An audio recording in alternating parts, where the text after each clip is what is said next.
Bismillahirrahmanirrahim. Assalamualaikum warahmatullahi wabarakatuh.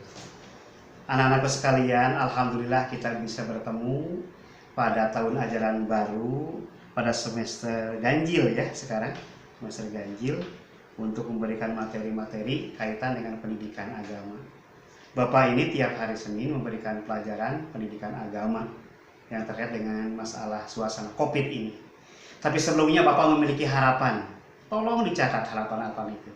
Yang pertama adalah kalian akan diabsen oleh Bapak satu persatu agar apa? Agar kalian dapat mengikut sertakan diri sendiri secara baik dari pikiran, dari jasad, dari kontribusi pemikiran mengerjakan tugas. Pokoknya kalian harus hadir, ikut interaksi dengan Bapak. Harapan Bapak yang kedua, kemudian kalian harus mengikuti tingkat ketiga ini, harus memiliki persepsi yang berbeda.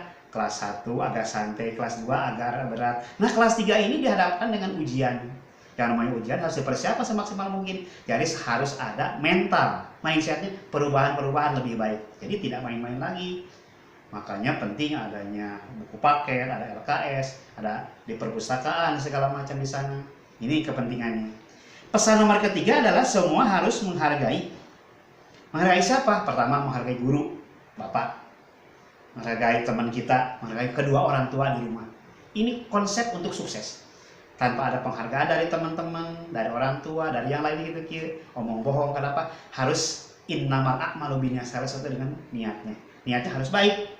Lillahi ta'ala. Insya Allah hasilnya akan lebih baik. Kemudian 4 adalah nilai akan mudah didapat dengan cara kalian mengerjakan tugasnya dengan baik. Kerjakan, masukin ke WA, laporkan ke Bapak punya absen, dicek satu persatu begitu. Kemudian tugas harus dikerjakan, kemudian pakai pakai buku wajib, tadi LKS, buku paket. Kenapa dikatakan wajib? Sebenarnya tidak wajib kalau LKS, tapi kalau kalian ingin pintar kerjakan, nanti Bapak akan halaman sekian kerjakan, itu barangkali yang termasuk hal-hal yang perlu diamankan oleh Bapak. Baik, kita lanjutkan. Ketika pertemuan ini adalah pertemuan pertama, kita akan membahas materinya adalah tentang bab hari kiamat. Ini KBM, kegiatan pembelajaran yang pertama tentang kiamat. Oleh Bapak sebelum diuraikan ada 3 hal yang akan Bapak sampaikan. Ada bagian A, bagian B, bagian C. Apa saja Pak bagiannya? Nah, kita dengarkan. Kalau bagian A itu Anda melaporkan lewat WA, dikumpulkan.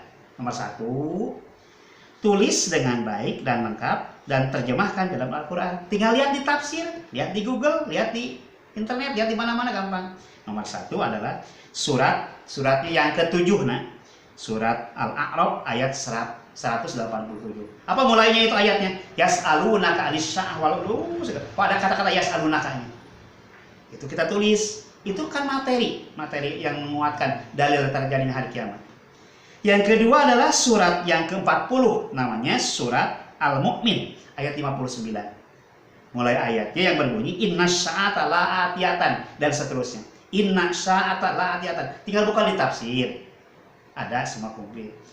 Nomor ketiga adalah dalil yang ketiga, yang dasar-dasar daripada kiamat itu adalah terdapat dalam surat ke-22, yaitu surat Al-Hajj ayat 1 dan ayat 2. Pendek-pendek saja. Ida zulzilatis sa'at dan seterusnya. Itu bolehnya ida zulzilati. Kita nyalin, kita buka di tafsir, gampang. Ketiga adalah berikutnya adalah surat ketiga, yaitu surat Al-Imran ayat 185. Kullu nafsin dha'iqatul maut. Kalian sudah pada apa? Buka di situ. Itu bagian pertamanya yang kalian harus kerjakan nanti. Kemudian yang bagian B-nya, tugas yang dikumpulkan itu pengertian atau resume nanti terjadinya hari kiamat. Menurut beberapa ahli, sebutkan secara garis badannya, secara besarnya. Apa yang menerangkan nanti. Kedua, pahami ayat-ayat Al-Quran dan hadis yang terjadi hari kiamat dengan cara menjelaskan yaumul jaza, yaumul hisab, dan yaumul yang lainnya. Kemudian menuliskan dalilnya. Ketiga, bagian C-nya sebagai berikut. Menjawab dengan benar 10 soal yang ada dalam buku paket. Buku paketnya ini. Di sini ada. Kalian lihat, di sini Bapak sediakan, kalau tidak ada perpustakaan ada di toko buku mahkota dekat SMP 3 Purwakarta. Bagaimana caranya? Ya udulan lah, satu buku berdua. Misalnya iya mahal harganya 87 atau 100.000 ya 50 ewan gitu yang ongkos sawarnya gitu caranya. Atau di LKS barangkali ada. Kemudian menjawab dengan benar 10 soal, 15 buku di dalam paket, paling lambat dikumpulkan pada bulan Juli akhir. Kelas IPA, kelas IPS, kelas apa saja. Kalau tidak dikumpulkan, tidak memiliki nilai apapun juga. Kenapa? Berarti kan tidak mengerjakan, berarti tidak memiliki ilmu, berarti tidak ada pembelajaran. Tapi kalau mengerjakan, masukkan ke WA, lalu kirim ke Bapak langsung dapat kena nilai.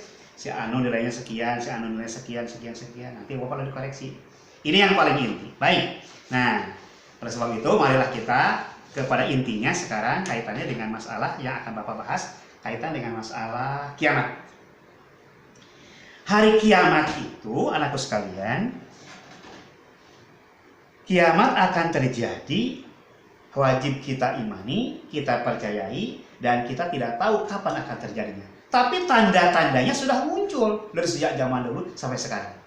Itulah sebabnya kalau kita melihat, Bapak akan memberikan tentang pengertian iman kepada hari akhir, kemudian periode hari atau tahapan-tahapan daripada kiamat, kemudian cara beriman kepada hari akhir atau hari kiamat, kemudian terjadinya hari akhir, kemudian hikmahnya. Tadi Bapak menyampaikan dasar kalau kita ditanya, dipermasalahkan, yang bertanya ketika dengan orang tua, dengan guru, dengan ulang segala macam, apa dasarnya kita harus percaya akan terjadinya hari kiamat? Kita lihat di dalam Al-Quran. Di dalam Al-Quran surat Al-A'raf 187 dikatakan, yas'alunaka 'anis-sya'ah ayyana mursaha. Seperti yang Bapak katakan tadi, inna sa'ata la'atiyatan la raiba fiha idza zulzilatis sya'ati syai'ul 'adim. Ini yang tadi Bapak sampaikan. Jadi banyak, lengkapnya kalian lihat nanti sendiri. Ini dalil-dalil yang menguatkan bagaimana terjadinya hari kiamat itu. Kemudian yang paling penting Bapak sampaikan di sini, balasan untuk orang-orang kafir yang tidak percaya, yang inkar, maksud Bapak, yang inkar, tidak mempercaya akan terjadi hari kiamat. Jadi dikatakan di dalam surat Al-Hajj ayat 22 dikatakan kullama arada ayakhruju minha min ghammin u'idu wa fiha wa du'ala bal harik. Setiap kali mereka hendak keluar dari api neraka, karena sesungguhnya mereka, niscaya mereka dikembalikan. Kepada mereka dikatakan maksud Bapak akan dikabarkan kepada neraka apabila mereka tidak mempercayai atau inkar. Jadi tidak boleh inkar, kita harus percaya. Kemudian hadis-hadis lain yang terkait dengan masalah kiamat di sini terkait dengan masalah kesegeraan, dasar keharusan menjaga 5 perkara sebelum datangnya 5 hal permasalahan yang menimpa kepada diri kita, keluarga kita, orang tua kita.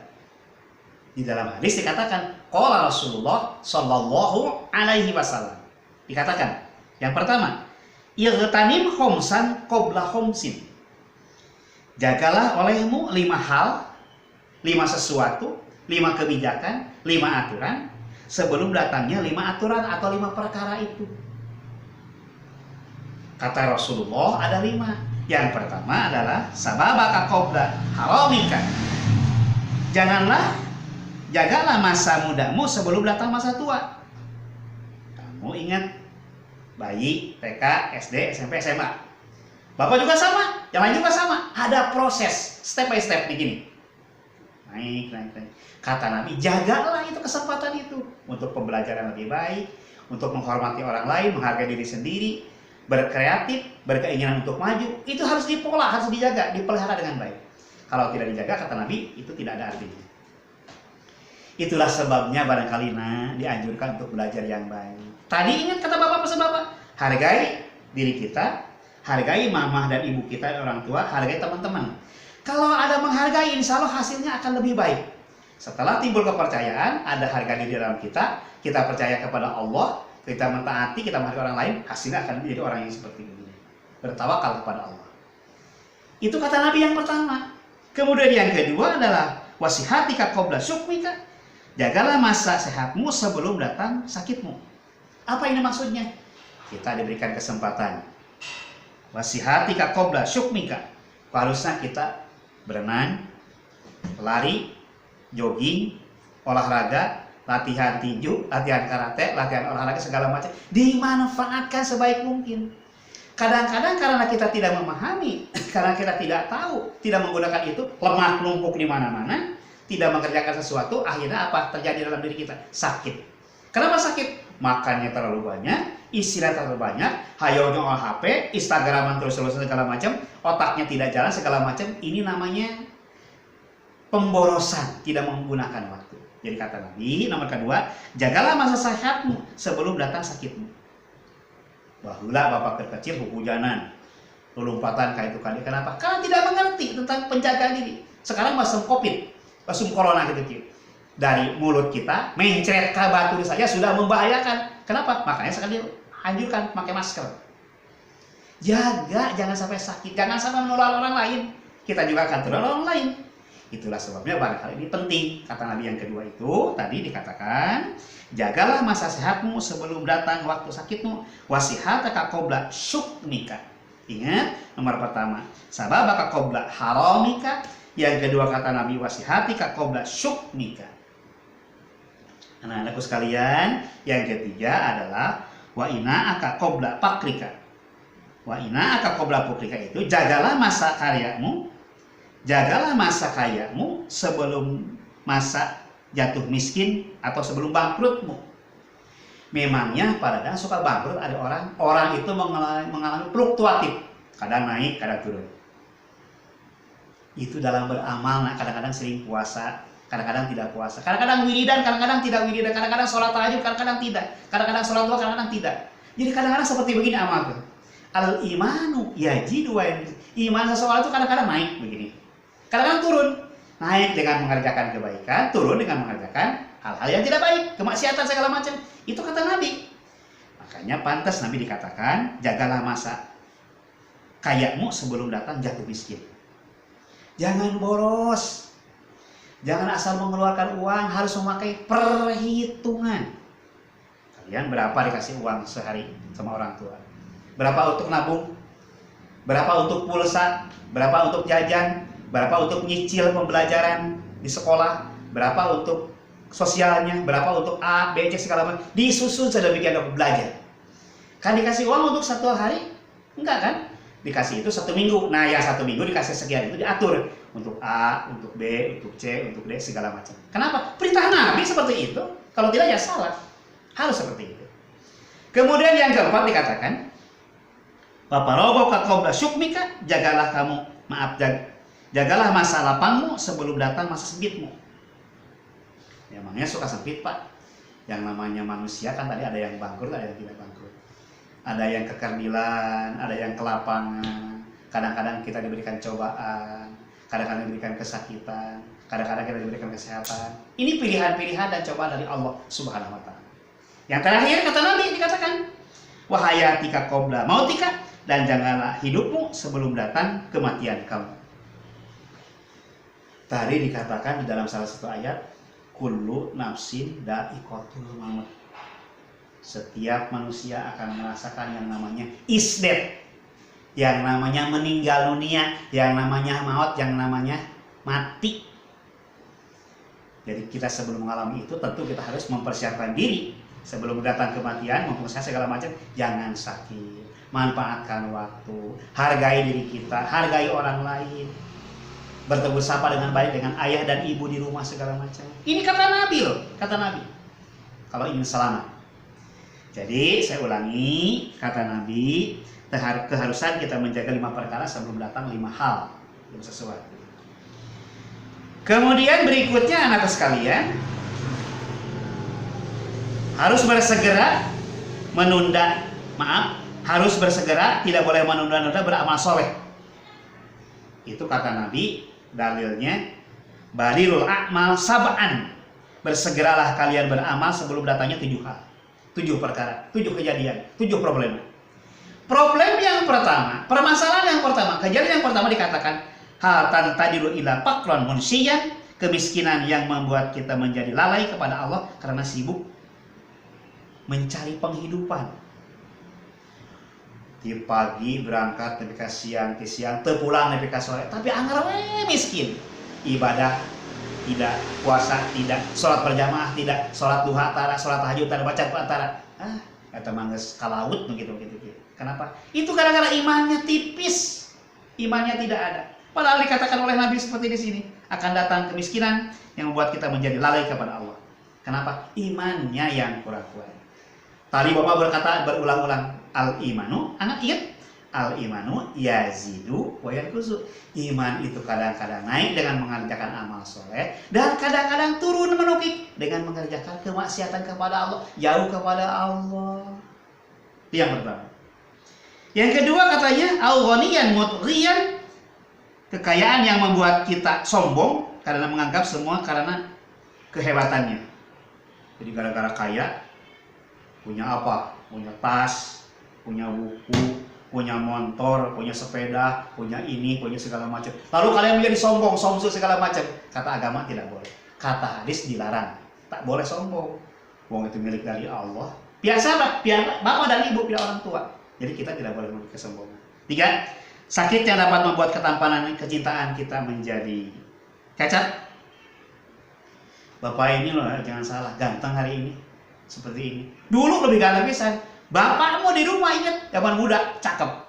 Sekarang sudah 100 tahun, udah peot 3 bapak. Oh, udah tua. Semua ada prosesnya. Kecil, besar, masuk sekolah SD, SMP, SMA, perguruan tinggi, baru kerja. Ganteng-gantengnya. Sebentar lagi kalau usia 60, 70 tahun, sudah mengkeriput, jalan sudah seperti begini. Kenapa? Proses manusia alami seperti itu. Dan ini wajar. Yang namanya manusia, yang namanya binatang, yang namanya pohon-pohonan, pertama tumbuh besar-besar, melengkung. Nah, itu caranya.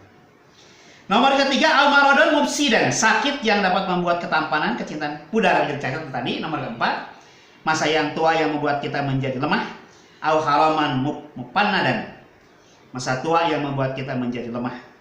Seperti bapak lah, badminton oke, sepedahan oke, voli oke, jogging oke, jalan spin oke, jalan lari pagi oke.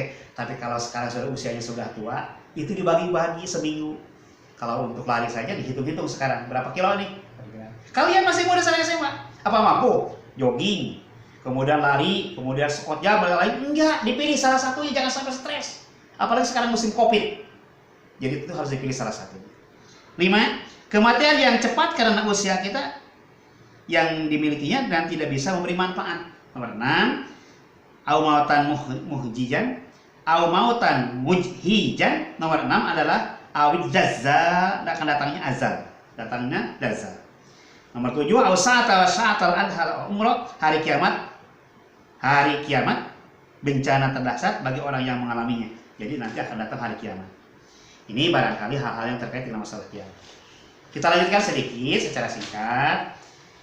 Kemudian nama-nama yang ada yang nama-nama yang terkait dengan kiamat di neraka itu seperti ada neraka Hawiyah, Narun Hamiyah, begitu. Narun Hamiyah itu artinya neraka Hawiyah itu siksaan bagi orang yang ringan timbangannya, jadi tidak terlalu berat. Masuk ke dalam neraka, yang namanya neraka segitu panas disebut ringan, dari panas segala macam. Yang kedua neraka Jahim, itu neraka yang bagi siksaan orang-orang musyrik yang menyekutukan Allah. Allah satu dikatakan dua, Allah dua dikatakan sekian, misalnya segala macam, itu kan salah, musyrik. Ketiga neraka Sakor, neraka yang bagi mereka yang tidak mentaati Allah. Berikutnya neraka Lazza, siksaan bagi mereka penipu, licik. Dan yang namanya penipu, kata Allah akan dikelupaskan kepalanya. Maksudnya kulit kepalanya dianclongkeun ka rancai, diguanyur ku cai panas di neraka ini, copot kepala-kepalanya, kulit-kulitnya segala macam. Saking panasnya. Akibat bagi mereka yang sering licik, yang sering menipu, yang sering menjahili tetangga kiri kanan depan dan belakangnya waktu di alam dunia. Satu-satunya taubatan nasuha, minta maaf kepada yang bersangkutan, memohon kepada Allah agar diampunkan. Insya Allah akan terhindar. Kemudian nomor kelima adalah neraka hutomah, menimbun harta, menggasap fakir miskin. Kemudian neraka sa'ir. Kemudian yang neraka sa'ir ini adalah pemakan harta yatim. Neraka wail, para pedagang yang nakal, kiloannya dikurangan di timbangan, diberatan atau dihilangkan sawareh. Jika di India terjadi cokot sawareh, purungan sawareh, begeratan sawareh, kebalangan, dikurangan, bahaya, masuk ke neraka. Kemudian neraka jahanam terakhir. Saya ulangi, Bapak ulangi. Jadi kalau nanti ditanya tentang macam-macam neraka, satu neraka hawiyah, neraka jahim, neraka syakor, neraka lazza, neraka hutoma, neraka syair, neraka wail, neraka jahanam. Nah ini barangkali ada 8. Begitupun nama-nama yang kaitannya dengan surga, kenikmatan, surga Allah yang akan kita berharap banyak kepada masuk ke alam surga tadi. Itu misalnya satu, nama-namanya surga Firdaus.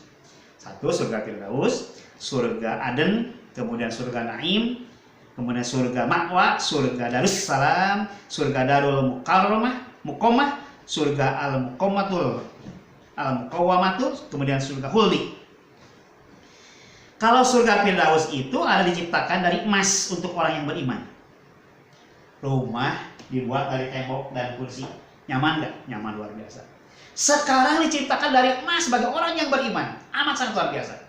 Percaya kepada hari kiamat. Percaya kepada kodo dan koda. Layak melaksanakan sholat, zakat, puasa, dan segala macam. Termasuk percaya kepada hari kiamat. Ini adalah ganjaran surga. Surga. Yang pertama. Yang kedua, surga Aden adalah yang diciptakan dari intan putih. Kemudian bagi mereka yang sering menyebarkan kebaikan, ada syiar. Nga-WA baik nawungkul. Nga Instagram anu saya nawungkul. Teunyieun fitnah. Ini akan diberikan surga. Tapi lamun kalian coba-coba pijit-pijit segala macam, neraka bagiannya.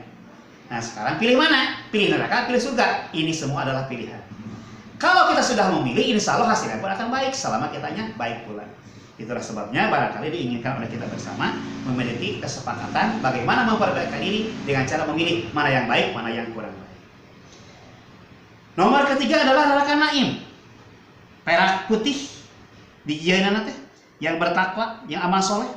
Kemudian nomor 4 adalah Ma'wa, dibuat dari jamrud yang hijau. Kemudian Darussalam yang dari yakut yang merah, yang kuat imannya.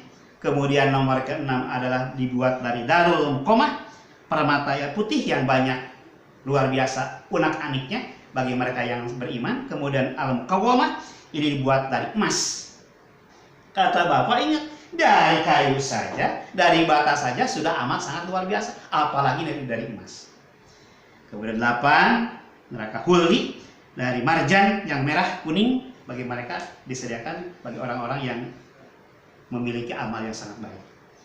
Kemudian berikutnya, kalau kita lihat di sini di salah satu ayat yang terkait dengan masalah kejadian-kejadian terjadinya hari kiamat, banyak membuat kita muriding bulu-puluk. Nah, tetapi kita tidak perlu muriding bulu-puluk. Ada beberapa hal yang terkait dengan tugas. Misalnya di sini dikatakan ada di tugas nomor 1, kalian nanti akan dimintakan menjelaskan hubungan antara takdir, ikhtiar, doa, dan tawakal. Kaitan dengan masalah yang tadi, bagaimana dikaitkan dengan masalah kiamat. Itulah sebabnya barangkali penting bagi kita untuk sengaja mendalami pemahaman yang ada. Nah, untuk lebih lengkapnya, kalian boleh lihat dari dalam buku wajib, buku kita. Kita lihat di sini tentang hari kiamat. Ini bukunya, nah, bisa dilihat. Berarti di sini ada, sebentar kita lihat dulu, ini yang terkait dengan masalah kiamat itu halaman 1. Di sini halaman 1. Kemudian di sini juga ada cerita. Nah, Bapak akan bacakan sedikit terjadinya hari kiamat. Ada menurut ahli geologi, menurut ahli fisika, kimia, kemudian hari terakhir, bagaimana proses terjadi hari kiamat, itu semua ada. Periodenya antara lain memiliki beberapa tahapan. 1, tahapan Yaumul Ba'ats. Yaumul Ba'ats itu ada semua benda sesudah hancur dan musnah dalam alam semesta manusia ini, terjadilah hari yang dibangkitkan.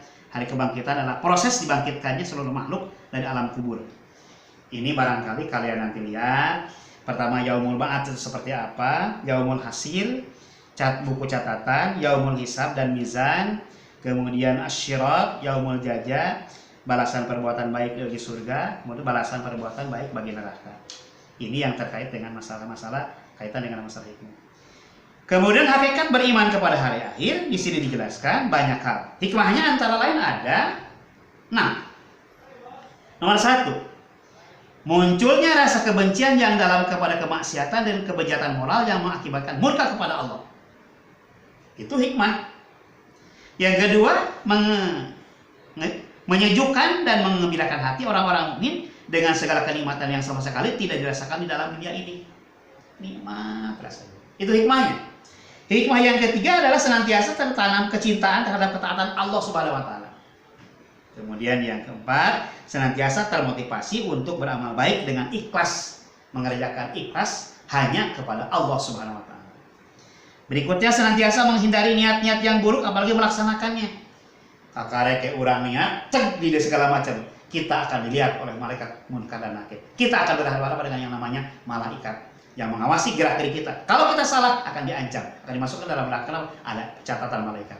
Nanti di yaumil akhir akan diperlihatkan, akan dipertanggungjawabkan.